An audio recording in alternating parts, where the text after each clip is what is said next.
saint Matthieu. Gloire à toi, Seigneur.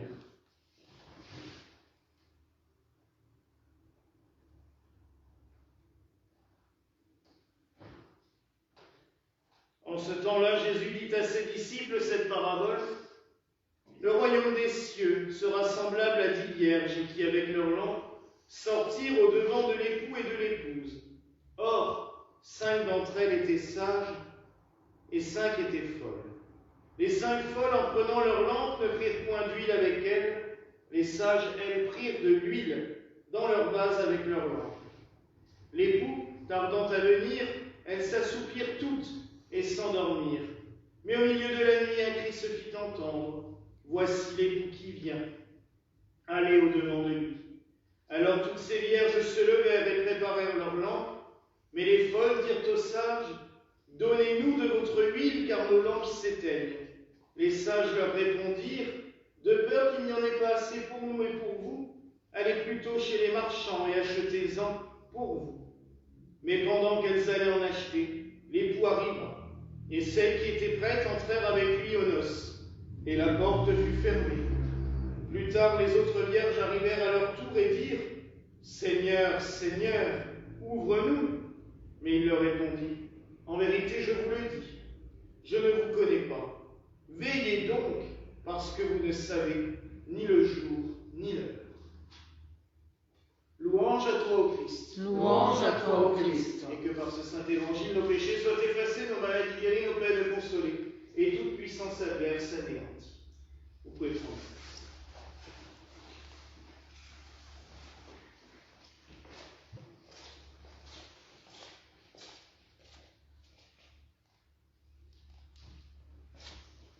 Du Père, du Fils et du Saint-Esprit.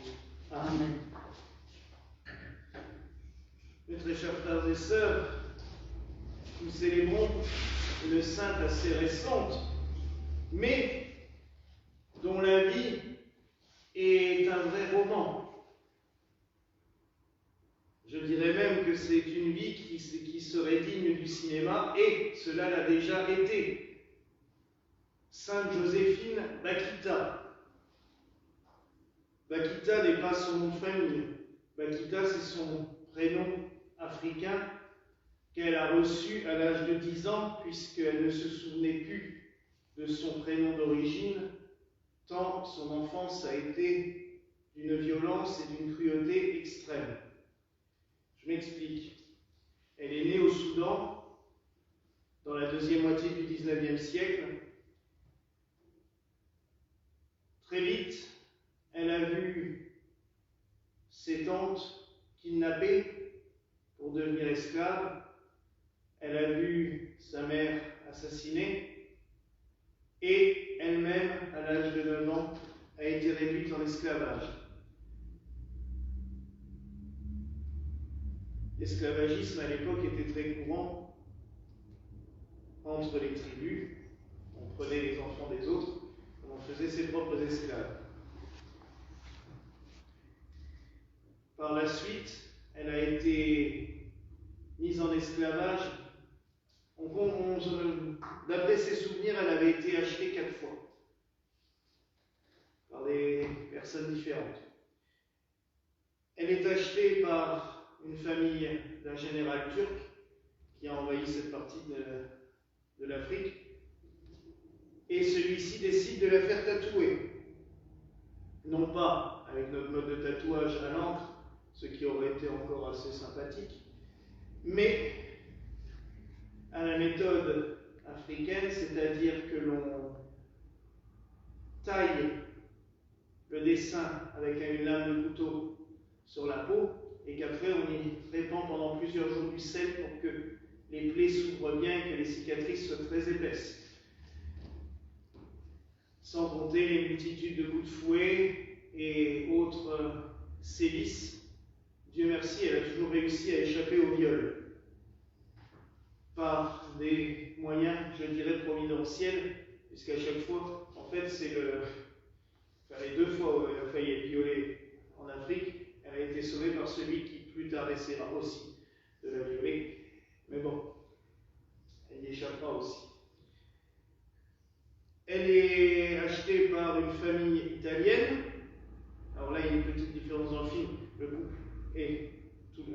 tous les deux, contrairement au film où ils ont mis que l'homme seul. Elle est achetée par un couple italien qui la ramène en Italie, où officiellement l'esclavagisme n'est plus autorisé. Mais personne ne dit rien. Ils ont officiellement, c'est une bonne comme une autre. Elle devient la nourrice de la petite fille, mais bon, elle peut quand même pas faire ce qu'elle veut et elle est totalement emprisonnée. Le maître de maison étant particulièrement violent aussi à certains moments. Un jour, elle doit, après beaucoup de péripéties, notamment une grave épidémie qui se répand dans le village où ils sont, où elle va faire preuve d'un courage extrême, et imaginez déjà la tête des gens d'un petit village du fin fond d'Italie à la fin du 19e siècle qui se font soigner par une noire. Pour eux, déjà, c'est une sorcière. Avant de les soigner, il faut déjà qu'elle leur fasse comprendre que ce n'est pas elle qui a jeté un sort sur le village et ce n'est pas elle qui a propagé l'épidémie. Parce que c'est la première chose auquel tout le monde pense. C'est de sa faute. Si le choléra est arrivé, c'est de sa faute.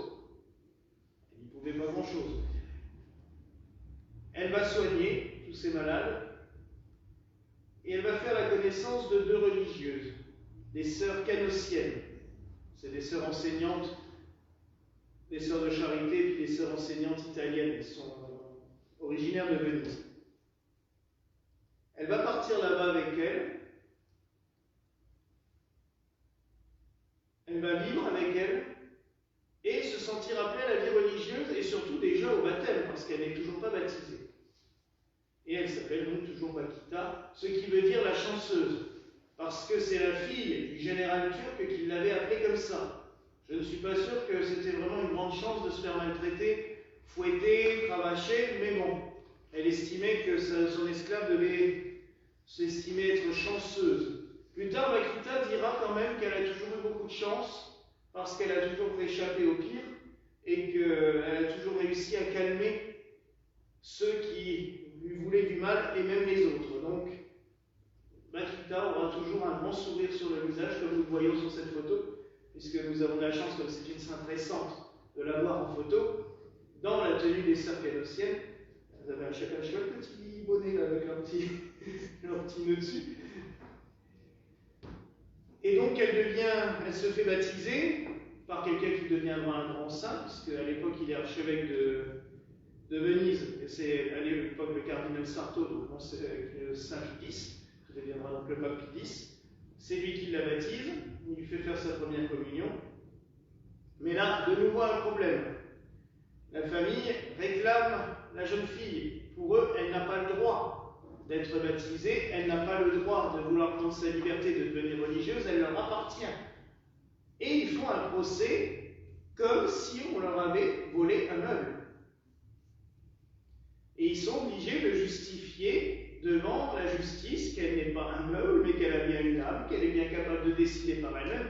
Je vous rassure, la justice a tout à fait abondé en sa faveur. Mais il y a quand même des absurdités, et les gens se sont quand même posé la question si, qu'au XVe siècle, on se posait la question, vu le peu d'éducation dans certains coins, je peux comprendre, et encore, que des évêques aient osé se poser cette question m'interroge beaucoup, parce qu'ils n'avaient jamais dû lire l'Évangile. Mais que dans les campagnes, dans son village, on ait pu croire que, je peux comprendre quand on voit l'obscurantisme qui peut exister dans certaines campagnes, ok, mais que des gens instruits, l'homme a quand même été conçu là, à un moment donné dans sa vie, puissent, et surtout qu'on juge la plainte recevable, parce qu'il y a quand même un commissaire de police qui a jugé cette plainte recevable. Là, on se dit qu'il y a un gros problème. Dieu merci, la justice lui a laissé sa liberté, et elle est devenue religieuse, d'abord à Venise, puis à Vérone, c'est là qu'elle a prononcé ses vœux, et enfin elle a passé plus de 40 ans à Schio, une toute petite ville italienne près de Plaisance, ville qui a vraiment de la chance, parce que dans les années 80, elle a bénéficié de très nombreuses apparitions de la Sainte Vierge, aussi dans un autre coin de la ville, donc c'est vraiment une ville bénie, il va falloir quand même faire un saut de ces jours. Mais elle est morte dans les années 40. Donc Donc vous voyez qu'elle est très récente, très proche de nous. J'ai été fasciné par sa vie parce que malgré tout ce qu'elle avait vécu, et Dieu sait que souvent ça forge un caractère qui n'est pas toujours évident, et qu'on le dit souvent, oui mais avec tout ce que j'ai vécu dans mon enfance, c'est normal que j'ai un caractère comme ça, c'est normal que je... Elle, c'était tout l'inverse. Plus on lui faisait du mal, plus elle avait de la douceur. Plus on lui faisait du mal, plus elle souriait. Elle était heureuse. Elle aimait, tout simplement. Elle avait un amour, mais immodéré. Et plus tard, on va lui dire, mais tu ne connaissais pas Dieu. Parce que quand elle parle, on a l'impression qu'en fait, elle est pratiquante depuis la naissance. Et elle dit, mais si, maintenant je sais que c'était lui qui était avec moi. Et c'est pour ça qu'elle a eu raison de m'appeler Bakita. Je suis chanceuse. Parce que même quand je ne le connaissais pas, il était avec moi. C'est beau. Et ça nous montre bien à quel point Dieu est présent partout, contrairement à ce qu'on peut bien nous dire.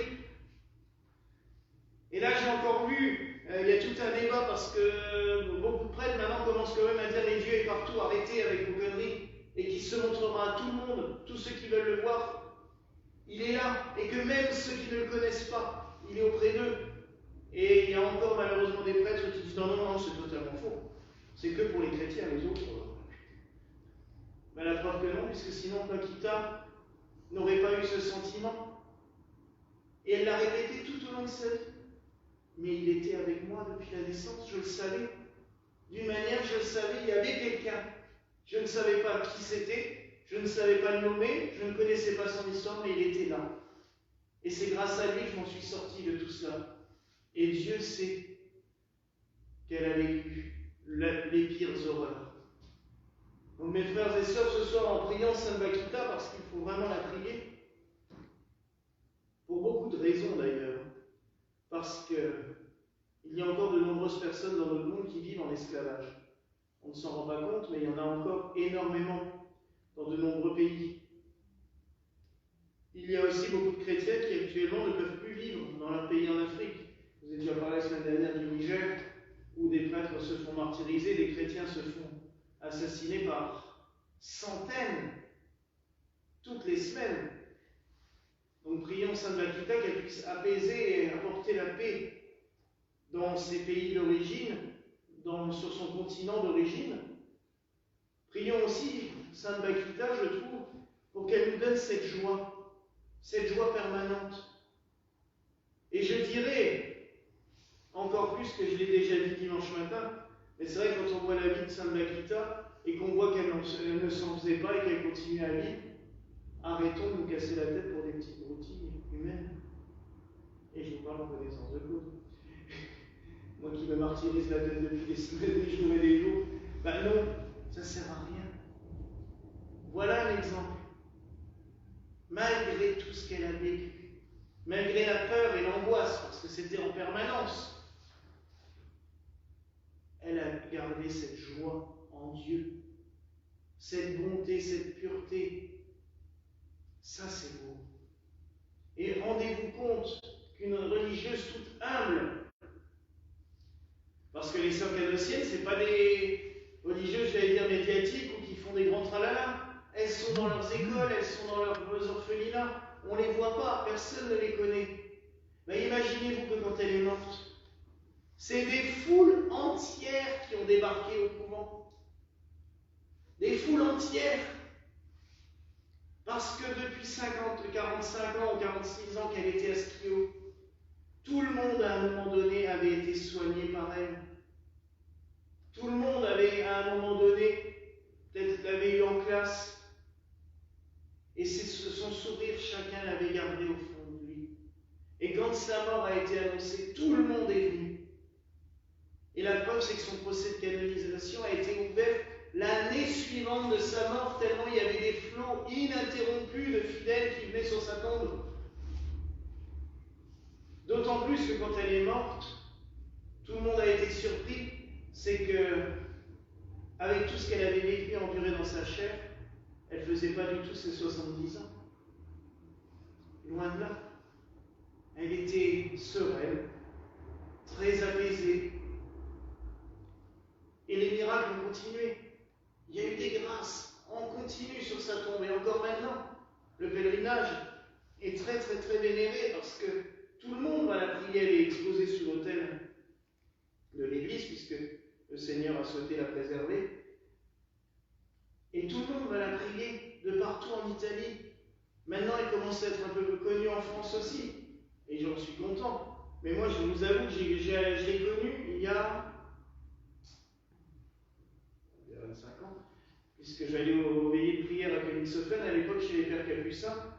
Et la dame qui organisait ça allait à Schio aussi tous les trimestres, justement sur le lieu d'apparition de la Vierge. Et un jour, elle vient et elle nous donne des petites images. Elle dit, elle va être béatifiée. C'est qui? Elle me dit, c'est Sainte Bakita. Bon, elle avait l'air de bien la connaître, mais vu qu'elle allait à Schio tous les trimestres, elle avait connaissé. Mais nous, on a regardé, et puis,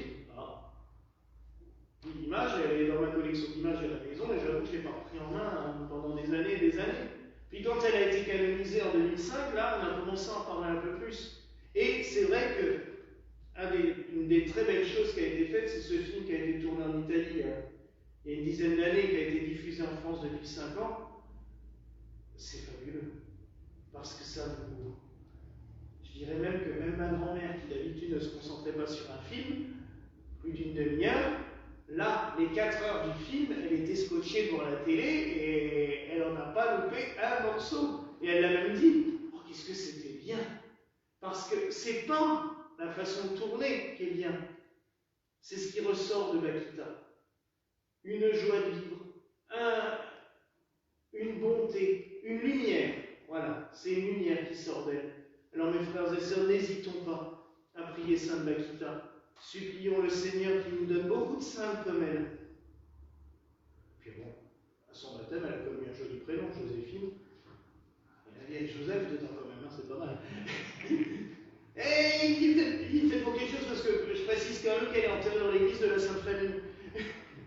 Donc, il y est peut-être pour quelque chose. De toute façon, je le vois toujours partout. Mais prions-la afin qu'elle nous accorde cette joie en Dieu dont nous avons tant besoin. Voilà la grâce que je nous souhaitons ce soir au nom du Père, du Fils et du Saint-Esprit. Amen.